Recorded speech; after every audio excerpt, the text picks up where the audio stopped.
In the early hours of the morning, a dramatic scene unfolded at Farnborough Airport that would send shockwaves through the entire nation. Before I dive into the full story, make sure you subscribe to the channel right now so you don't miss the revelations and untold scandals the palace never wanted you to hear. What began as a seemingly routine departure spiraled into a historic confrontation when Queen Camilla's luggage was stopped by security after they spotted an antique trunk. This wasn't just any piece of luggage. This trunk bore the unmistakable seal of Queen Elizabeth II. What lay inside would transform this from a private departure into a public humiliation and a scandal that the monarchy may never live down. The heart of the story is simple but devastating. A sealed trunk marked by the late Queen's crest halted at the airport, triggering accusations of smuggling and unveiling treasures that were thought to have vanished forever. Airport security are trained to spot irregularities, but in this case, the red flag wasn't a scanner alarm or a suspicious shape. It was the crest. The antique trunk carried a symbol that linked it directly to Queen Elizabeth II's private collection. After her passing, every item tied to her archives, jewels, and personal effects became subject to scrutiny. The seal wasn't something that could be brushed aside as an accident or coincidence.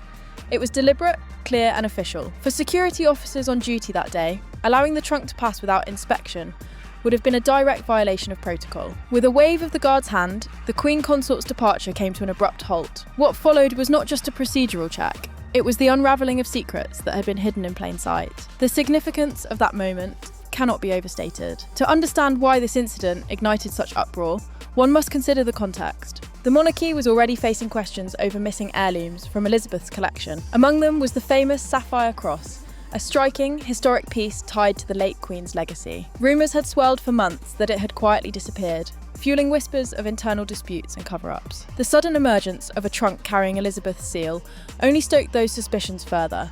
For critics, this was confirmation that items from the private archive were not just misplaced, they were being moved, concealed, perhaps even smuggled. The symbolism was explosive. The late Queen's treasures, destined for a flight to Geneva, intercepted in the dead of night, under the watch of those who claimed to protect the institution. Tension escalated immediately. Security didn't just stop a trunk, they stopped a narrative that had been carefully curated for years. What was supposed to be a quiet departure for Camilla now became a full-scale standoff. Cameras hadn't yet caught the moment, but whispers began to spread instantly among those who witnessed it firsthand. The trunk itself seemed almost too theatrical, an antique chest, bound with iron fittings, its surface stamped with Elizabeth's insignia. It was the kind of object that belonged behind locked glass in a museum, not wheeled across an airport tarmac toward a private jet. The image of that trunk, frozen at the checkpoint, is now etched into memory as the turning point where everything unravelled.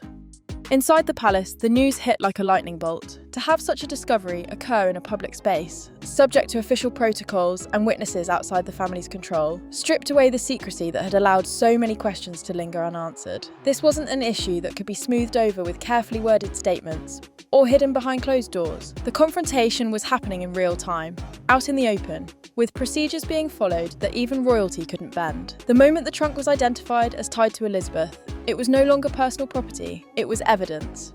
Evidence that something was amiss. Evidence that items connected to the crown had been moved outside of proper channels. And so the airport became the stage for what many have called the most shocking royal scandal since Elizabeth's passing. The Queen Consort found herself cornered, not by rumour or speculation, but by the simple, undeniable fact of a trunk marked with the late Queen's seal. To be detained, even briefly, by airport security was an image unthinkable for someone of her rank. Yet that is precisely what happened. The symbolism of the moment was impossible to ignore. Authority was not with Camilla, but with the crest on the trunk and the protocols it triggered. What had begun as an early morning departure now stood as a spectacle of mistrust, secrecy, and accountability forced into the spotlight. The whispers surrounding the trunk grew louder as the minutes passed. Witnesses described a tense silence, punctuated by sharp exchanges and hurried phone calls. Every second the trunk remained unopened. Speculation soared. Was this truly just personal effects, as Camilla insisted? Or was something far more consequential being hidden away from the public eye? The very fact that such a trunk existed, bound for foreign soil, begged the question of how many other items might have been quietly removed over the years. What treasures from the late Queen's collection, once thought secure, were already gone? What secrets were still buried, waiting to be exposed? This incident didn't just strike at the heart of procedure. It struck at the heart of legacy. Elizabeth's reign was built on a sense of duty, continuity, and preservation. To see her seal appear in such a context was a betrayal of that legacy in the eyes of many. The trunk, far more than a container of objects, became a symbol of trust broken. And once that symbol entered the public domain, the floodgates opened. Headlines would soon erupt, social media would explode, and the credibility of the Queen Consort would collapse in real time. But for now, in that charged moment at Farnborough, everything hinged on one question: what was inside the trunk? When the trunk was finally ordered to be opened under official supervision, the atmosphere shifted from tense suspicion to absolute shock. For hours, the air had been thick with speculation, but nothing could have prepared those present for what lay inside. Carefully packed among layers of silk and aged tissue were two items that changed everything: the missing sapphire cross, long whispered to have vanished from Queen Elizabeth's private collection, and a bundle of handwritten letters that bore her unmistakable signature. These weren't random papers or forgotten keepsakes. They were private writings of the late Queen, deeply personal documents that had been considered part of her sealed archives. To find them hidden away in Camilla's luggage was nothing short of explosive. The discovery of the sapphire cross alone was enough to send the monarchy reeling. It wasn't just any jewel, it was a centerpiece of Elizabeth's collection, a piece imbued with history, sentiment, and public significance. For years, it had been showcased at state occasions, shimmering under the lights as a representation of stability and heritage. Its disappearance after Elizabeth's death fueled rampant speculation. Some said it had been quietly stolen. Others believed it had been misplaced during the hurried transitions of 2022. The palace had never given a straight answer, leaving the public to wonder. Now the truth seemed undeniable. The cross had not been lost. It had been taken. And it was only thanks to the intervention at Farnborough that the truth came to light. If the jewel alone could create scandal, the handwritten letters magnified it tenfold. These were not ceremonial documents or copies of speeches. They were deeply private notes, personal reflections in Elizabeth's own hand. To hold such letters outside of her archive was more than inappropriate. It was a violation of the trust placed in those who swore to protect her legacy. The contents of those letters remain largely sealed from the public, but just the knowledge of their existence being moved across borders was enough to ignite outrage. If these documents contained sensitive opinions, instructions, or reflections, what purpose could they possibly serve in private hands, tucked away in a trunk bound for Geneva? The symbolism of the discovery was devastating. Here, in one trunk, sat both the material and the personal essence of Elizabeth's life, a jewel that represented her outward role as monarch, and letters that revealed her innermost thoughts. Together, they painted a picture of a legacy at risk of being fragmented, concealed, or even traded away from British soil. Witnesses at the scene later described a silence that fell over the inspection room as the items were laid out, the weight of the moment pressing heavily on everyone present. For Camilla, the humiliation was immediate. Her insistence that the trunk contained only personal belongings crumbled in an instant, replaced by the reality of treasures that were never hers to claim. The fallout from this revelation was swift. Princess Anne, who had arrived at the airport after being informed of the halt, stood firm in her role as the enforcer of royal tradition. Known throughout her life as the most uncompromising defender of her mother's legacy, and wasted no time declaring that the trunk and all of its contents would remain on British soil. There would be no negotiation, no quiet compromise, no chance for this discovery to be swept aside. Anne's intervention was not just symbolic, it was decisive. By standing her ground in that moment, she embodied what many believed the monarchy had been lacking: transparency, strength, and loyalty to Elizabeth's memory above all else. For Camilla, the confrontation was a disaster. To be challenged so openly by Anne, in front of officials and witnesses, shattered the carefully cultivated image of unity within the family. The Queen Consort, cornered and publicly contradicted, could do little more than protest faintly that the items had been in her possession innocently, a claim that convinced no one. The sapphire cross, the sealed letters, and the crest on the trunk itself told a story stronger than words ever could. Public perception shifted in real time, and by the time whispers of the discovery reached the press, the narrative was set. Camilla had been caught in the act of trying to spirit away treasures that belonged not to her, but to the legacy of the late Queen. The revelation didn't just damage Camilla, it empowered others. Prince William, already pushing for greater transparency within the institution, found new momentum in the aftermath. The image of his aunt standing firm at the airport resonated deeply with the public, and the unity between William and against this backdrop became a powerful symbol of a generational shift. For King Charles, however, the discovery was catastrophic. Forced into the role of damage control, he was left struggling to maintain a semblance of unity while facing the undeniable fact that one of the greatest scandals of his reign had just played out in the open, beyond his control. What made the discovery inside the trunk so damning was not just what it revealed, but what it implied. If the sapphire cross and private letters could be found this way, what else might still be hidden? What other heirlooms, jewels, or documents might have slipped quietly from the archives into private possession? The trunk became more than just a container of items. It became a Pandora's box, raising questions that could never again be silenced. Every rumor of a missing piece, every whisper of a lost document now carried weight, because the impossible had been proven true. Treasures once thought secure had been discovered en route to another country, concealed until the moment of interception. The public's reaction, when the details inevitably leaked, was one of outrage mixed with grim vindication. For years, many had suspected that the transition of Elizabeth's belongings had not been handled with the care and reverence it deserved. The incident at Farnborough confirmed those suspicions in the most dramatic way possible. Social media erupted with fury, headlines blared across the world, and polls began to reflect an overwhelming collapse in support for Camilla. By contrast, Anne's popularity soared, seen not as a relic of the past but as the guardian of the late Queen's dignity. The divide within the monarchy had been exposed for all to see, and the public made clear where their loyalties lay. The public fallout from the Farnborough airport scandal was unlike anything the monarchy had faced in decades. Within hours of the discovery, the story spread across every major media outlet. Tabloid headlines screamed of betrayal and smuggling, while broadsheets dissected the symbolic meaning of the trunk and its damning contents. Online, the reaction was even more ferocious. Hashtags condemning Camilla trended globally, with countless users expressing disbelief that such an incident could occur so brazenly and under the nation's nose.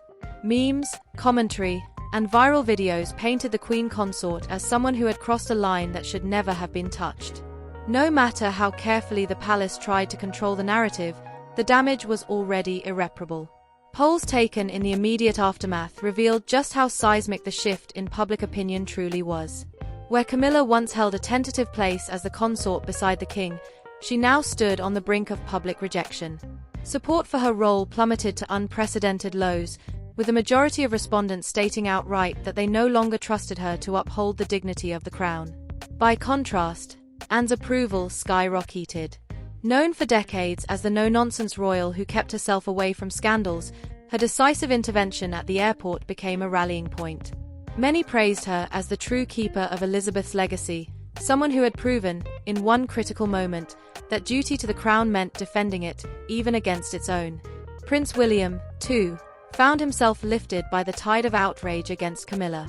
For years, he had pushed quietly for greater openness, for a monarchy that could no longer shield itself behind secrecy and ceremony. The Farnborough scandal handed him the perfect example of why his calls for transparency mattered. William was quick to voice his support for the items being safeguarded on British soil, aligning himself squarely with Anne's stance. The public saw this as a clear generational signal. The heir to the throne would not tolerate the kind of evasions that had defined this incident. In doing so, he further distanced himself from the shadow of mistrust now clinging to Camilla, and in many ways, even from his father's faltering attempts to contain the crisis. For King Charles, the scandal was nothing short of a nightmare. The discovery of Elizabeth's missing sapphire cross and private letters inside his consort's luggage struck directly at the heart of his reign. What was supposed to be an era of stability had instead become defined by suspicion and division. To remain silent would seem complicit, to defend Camilla would appear reckless, and to condemn her would risk destroying the image of unity he desperately needed to project. Every path forward was fraught, and the indecision only deepened the sense that the monarchy was stumbling under the weight of its own secrets. Where Elizabeth had embodied control and clarity, Charles now appeared weakened, forced into damage control with no good options at hand. Meanwhile, the symbolism of the trunk itself refused to fade. In countless editorials and television debates, commentators returned again and again to the image of that antique chest, marked with Elizabeth's seal, stopped on the tarmac before it could be spirited out of the country. It became more than just a piece of luggage. It became a metaphor. A metaphor for secrecy, for blurred lines between personal property and crown heritage, for the way legacies could be mishandled when trust broke down. The trunk was not simply about jewels or letters. It was about what those objects represented. The memory of a monarch whose reign had defined an era, now caught in the crossfire of scandal. The more the public discussed the incident, the more unanswered questions rose to the surface. If the sapphire cross and personal letters were found this way, what else might have been moved in secret? How many other trunks, boxes, or cases might already have slipped past watchful eyes, carried off to destinations unknown? Each day brought new speculation, new theories, new suspicions. The palace, desperate to close the wound, found itself unable to answer definitively. And with each silence, the public grew louder. Transparency, once considered optional, was now demanded with fervor. The scandal had cracked open a door that could never again be shut. For Camilla herself, the humiliation was complete. No carefully worded statement, no sympathetic interview, no private apology could erase the image of her being stopped at an airport with a trunk bearing Elizabeth's crest. Every attempt to soften the narrative fell flat, drowned out by the damning simplicity of the facts. She had insisted the trunk held personal belongings. It did not. She had claimed there was nothing improper in her possession. There was. The trust she had struggled to build over years evaporated overnight, leaving her reputation in tatters. The more the palace tried to rally behind her, the more the public recoiled, unwilling to forgive what they saw as a betrayal of the late Queen's legacy. At the same time, Anne's role as the decisive force in the scandal only grew more celebrated. For many, she became the symbol of integrity in an institution shaken by mistrust. Her confrontation with Camilla at Farnborough was replayed endlessly in articles and documentaries, described as the moment where principle triumphed over secrecy. Anne had not sought popularity, but in that moment, it had found her. She was seen as the bridge between the past and the present, carrying her mother's flame while guiding the monarchy through a storm of its own making. That contrast, Camilla's collapse against Anne's rise, was perhaps the clearest sign of how profoundly the scandal had reshaped the royal landscape. The fallout wasn't limited to public perception. Behind palace walls, trust had fractured. What had once been disagreements kept quietly in corridors now erupted into open divisions. Those who sided with Anne and William demanded accountability, while others scrambled to protect Camilla from further disgrace. Every conversation, every meeting carried the shadow of Farnborough. It was no longer possible to pretend that unity held firm. The truth was out, and it was unforgiving. As days turned into weeks, the Farnborough scandal refused to fade from the public's mind. Instead, it grew larger, gaining momentum with each new detail that emerged. What should have been a contained incident at a security checkpoint spiraled into a cultural reckoning about trust, legacy, and what truly belongs to the crown versus what can be claimed as private possession. The trunk, the jewel, and the letters had become shorthand for everything the monarchy was struggling to reconcile, an institution built on tradition now laid bare by modern demands for accountability. It wasn't just about what was discovered inside that chest. It was about what the discovery represented, both to the family and to the millions who watched from the outside. The symbolism of the trunk became especially powerful because it spoke directly to the blurred lines that had always surrounded the royal family's possessions. Over centuries, jewels, artworks, letters, and heirlooms had passed through generations, some belonging to the crown itself, others held as private property. Elizabeth had navigated these boundaries with discretion, never allowing disputes over ownership to overshadow her reign. But with her passing, that carefully balanced order fractured. The discovery at Farnborough was a perfect storm, an item that clearly bore her seal, intercepted at the exact moment it seemed destined to cross borders. Suddenly, centuries of quiet tradition had collided with the unforgiving lens of the modern world, where nothing could remain hidden. The incident also sparked a renewed focus on the meaning of legacy itself. To many, Elizabeth's reign was defined not only by duty but by preservation. She had been the guardian of continuity, ensuring that the history, traditions, and treasures of the monarchy were kept safe. When her personal letters and the sapphire cross were found tucked into a trunk outside of official channels, it felt like a betrayal of that guardianship. These were not just objects, they were extensions of her presence, reminders of her role as the keeper of an entire nation's history. For them to appear in such a compromising situation raised questions not only about ownership but about respect. The public response reflected this sentiment with intensity. People did not simply see jewels and papers. They saw the memory of Elizabeth herself being mishandled. On social media, countless tributes flooded in, recalling moments from her reign and contrasting them against the scandal. Television programs ran retrospectives on the Sapphire Cross, reminding viewers of the occasions when Elizabeth had worn it. Each replay made the contrast starker, the dignified figure of the late Queen versus the image of her consort stopped at an airport with those very same treasures hidden in a trunk. The gulf between past and present felt wider than ever, fueling outrage and sorrow in equal measure. What made the fallout so enduring was the way it exposed fault lines within the monarchy itself. Publicly, there were attempts to project calm, but privately, sources described a family split down the middle. Anne's determination that the trunk should remain on British soil was not up for debate, and William's support of her stance gave it even more weight. This alignment of duty and generational vision created a formidable force that the palace could not easily dismiss. On the other side, those who sought to shield Camilla from further scrutiny found themselves increasingly isolated, their defenses sounding hollow against the stark reality of what had been uncovered. For Charles, this division was especially painful. As king, his responsibility was to maintain unity, but the Farnborough scandal had stripped him of the authority to do so effectively.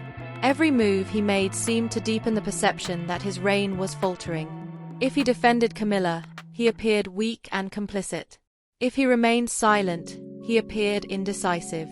And if he condemned her actions, he risked alienating the very person meant to stand at his side. It was a no-win situation, and the public saw it clearly. The contrast with his mother, whose authority had rarely been questioned, only made his predicament more glaring. Meanwhile, the media seized upon every angle. Documentaries, opinion pieces, and investigative reports dug deeper into the question of what else might be missing. Lists of rumored heirlooms circulated widely, brooches, necklaces, even diaries, that had not been publicly displayed in years. Whether true or not, the very idea that more might be hidden was enough to keep the scandal alive. Experts debated endlessly on television about the blurred boundaries between crown property and private inheritance. Each debate returned to the same conclusion: whatever the technicalities, the optics of Camilla's trunk had already destroyed public trust.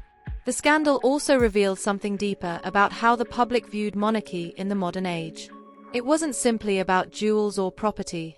It was about transparency.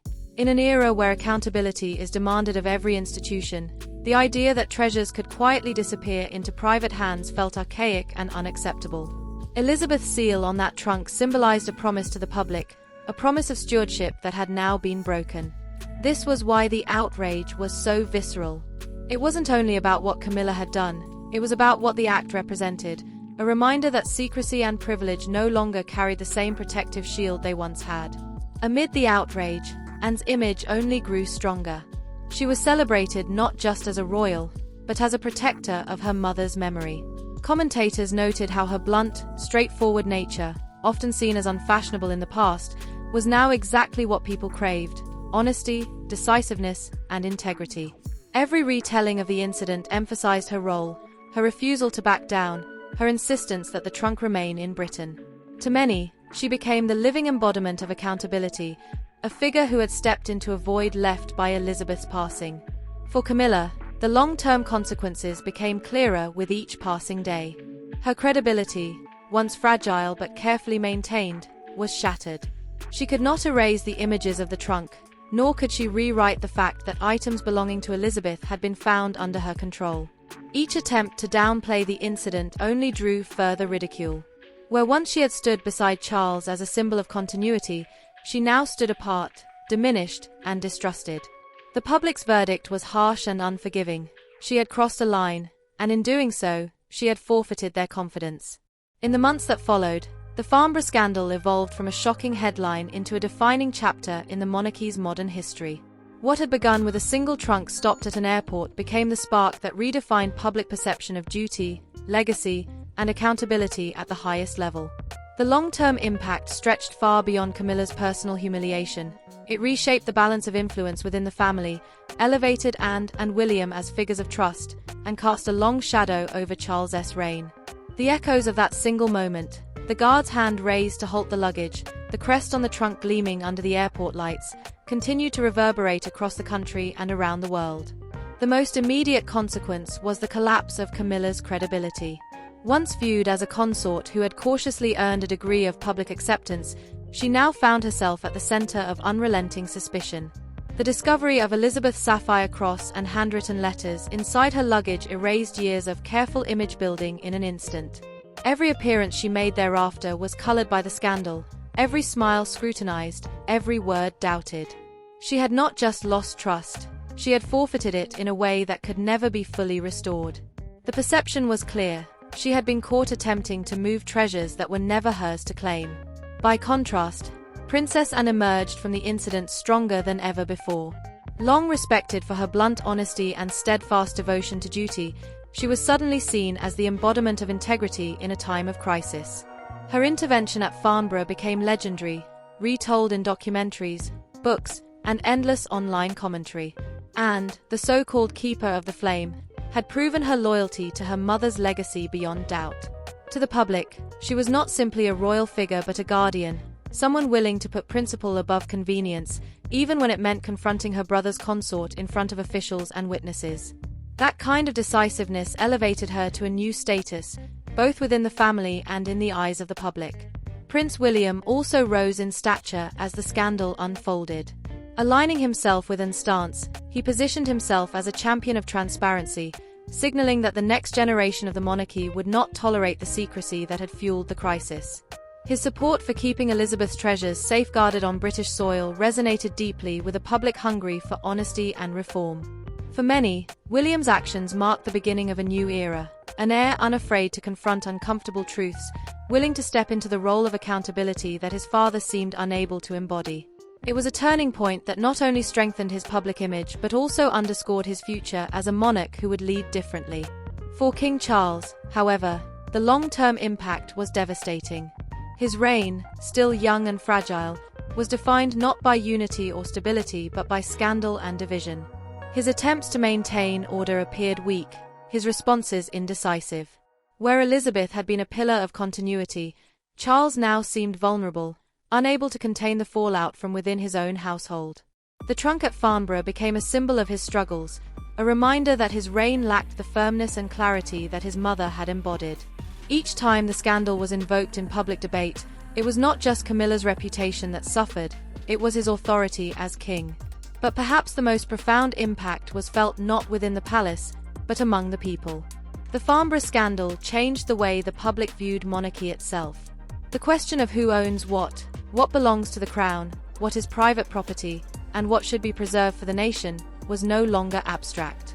It had been forced into the open in the most dramatic way possible. People no longer accepted vague assurances or ceremonial gestures. They wanted transparency.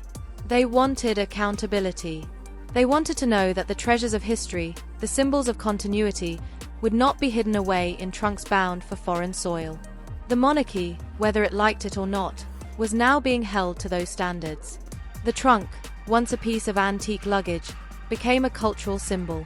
It represented the cracks in an institution that had relied for centuries on secrecy and trust. It embodied the danger of blurred lines between personal privilege and collective heritage. And it stood as a warning that without transparency, the very foundation of the monarchy's legitimacy could crumble. Every reference to the scandal, whether in conversation, on television, or across social media, carried that symbolism. The trunk was not just about jewels or letters. It was about what the monarchy meant in the modern world, and what it needed to become to survive. Even years later, the legacy of Farnborough remained. Camilla's role never fully recovered. Her presence at official events was often met with silent judgment, her image forever shadowed by the scandal. Anne's reputation as a defender of her mother's legacy only deepened, solidifying her place as one of the most respected figures in the family. William's star continued to rise, his calls for openness resonating with a generation that demanded change. And Charles, haunted by the memory of a trunk intercepted on the tarmac, struggled to define his reign against the weight of disappointment. In the end, the Farnborough incident was more than a scandal. It was a moment of reckoning, a confrontation between secrecy and accountability, between the past and the future. It showed that even the highest figures in the land could be challenged, even detained, when symbols of legacy were at stake. And it left a lingering question that has never truly been answered. If one trunk could contain such shocking revelations, how many more secrets still lie hidden, waiting to be uncovered? The Farnborough Airport incident will forever stand as one of the most pivotal and revealing moments in modern royal history. What began as a single guard halting a piece of luggage snowballed into a scandal that not only stripped away layers of secrecy but also permanently altered the balance of trust within the monarchy. To understand its significance, one must look beyond the jewels, the letters, and the trunk itself, and instead consider what they represented. They were not simply objects. They were emblems of continuity, artifacts of memory, and proof of a legacy that was meant to remain untouchable. And in the moment they appeared at a security checkpoint, their very presence spoke louder than any official statement ever could. The image of Queen Camilla being stopped by airport staff has already taken on a mythic quality. For many, it symbolized the unmasking of privilege, the moment when even the highest-ranking figures could not escape the consequences of protocol. The trunk, stamped with Elizabeth's seal, became the central icon of that confrontation, a mute but undeniable witness to what had been concealed. It told a story more damning than any accusation, that something sacred had been moved beyond its rightful place, that the line between personal and crown property had been crossed. That moment, frozen in time, destroyed years of delicate image building and created an unbridgeable gulf between Camilla and the public. What makes the Farnborough scandal resonate so deeply is that it touched on a truth people had long suspected but rarely seen confirmed, that the treasures of legacy were not always as secure as they seemed. For decades, rumors had swirled about missing heirlooms, misplaced brooches, or vanished documents, whispers that never seemed to find proof. And then, in a single inspection, proof was found. The sapphire cross, glittering in its defiance of disappearance, and Elizabeth's handwritten letters, fragile yet enduring, proved that the whispers had foundation. If such treasures could nearly vanish unnoticed, what else might already be gone? The trunk was not simply about what it contained, it was about what it implied. The scandal also redefined the roles of the family members themselves. For Anne, it was a moment of vindication. Long regarded as the stoic workhorse of the monarchy, she stepped decisively into the spotlight not by choice but by necessity. Her insistence that the trunk remain on British soil captured the public imagination. It was not merely a sister defending her mother's legacy, it was the embodiment of duty triumphing over secrecy. The public embraced her as the keeper of the flame, a role she had quietly held for decades but which, in that moment, became undeniable. William, too, was transformed by the incident. His support for transparency and his alignment with and elevated him in the eyes of the public, positioning him as the forward-looking heir who understood the demands of a modern world. The Farnborough scandal gave him a platform to demonstrate the kind of leadership people craved, measured, principled, but uncompromising when it came to accountability. Where Camilla's credibility collapsed, William's reputation soared, his image burnished by contrast. He was no longer just the heir apparent. He was the symbol of what the monarchy could become if it embraced honesty rather than secrecy. And then there was Charles. For the king, the scandal was a wound that would never fully heal. His reign, already fragile in its early years, was marked indelibly by the image of his consort caught at an airport with treasures that should never have left British soil. Every attempt at damage control seemed inadequate, every silence interpreted as weakness. The very qualities that had defined his mother's reign, clarity, decisiveness, and unwavering duty, seemed absent in his response. Where she had stood as a figure of certainty, he appeared uncertain, his authority eroded by indecision. The scandal did not simply weaken Camilla. It weakened him, and with him, the perception of stability in the monarchy itself. The cultural impact of the Farnborough trunk cannot be overstated. It became a metaphor for everything people questioned about the monarchy: its secrecy, its blurred lines, its reliance on tradition in an age that demanded transparency. The trunk was discussed in schools, analyzed in documentaries, and invoked in conversations as shorthand for mistrust. It wasn't just a container of jewels and letters. It was a container of meaning, of doubts, of suspicions finally confirmed. And once the seal had been broken, literally and figuratively, it was impossible to go back. The long-term implications were equally stark. Camilla's reputation never recovered. Every public appearance reminded people of the trunk, every smile seemed forced against the weight of mistrust. She had become a figure associated not with unity but with secrecy, not with loyalty but with betrayal. By contrast, Anne emerged as the moral compass, and William as the future. The monarchy had been reshaped, its hierarchy of trust rewritten before the world's eyes. And Charles, caught between his duty as king and his loyalty to his consort, found himself diminished, unable to assert the kind of authority that might have restored confidence. What made the Farnborough incident so powerful is that it revealed the monarchy in its most vulnerable state, not behind the polished facade of ceremony, but under the fluorescent lights of an airport security checkpoint. There, stripped of grandeur, the monarchy was forced to play by the same rules as everyone else. And in that moment, the truth was exposed, that even the most carefully guarded secrets could not withstand the weight of discovery. Looking back, the scandal can be seen as a turning point. It forced the monarchy to confront questions it had long avoided. What truly belongs to the nation? How should legacy be preserved? Where is the line between personal privilege and public duty? These were no longer academic debates or quiet discussions behind palace walls. They were urgent, public demands. The Farnborough trunk made those questions unavoidable, and it ensured that the answers would define the future. In the end, the conclusion is clear. The Farnborough scandal was not just about a trunk, a jewel, or a stack of letters. It was about trust. Trust broken, trust defended, and trust redefined. Camilla's actions fractured it, Anne's courage upheld it, William's vision reshaped it, and Charles's silence weakened it. The monarchy survived the scandal, but it was changed forever. And the lesson remains as sharp today as it was on that dawn morning at Farnborough. Secrets cannot remain hidden forever, and when they are exposed, they have the power to rewrite history. The trunk may now sit locked away under guard, its contents preserved, its secrets catalogued. But its legacy lives on, not in the jewels or the letters, but in the story it tells, a story of confrontation, humiliation, vindication, and change. A story that will be remembered as the moment the monarchy's secrets spilled onto the tarmac and into the light of day.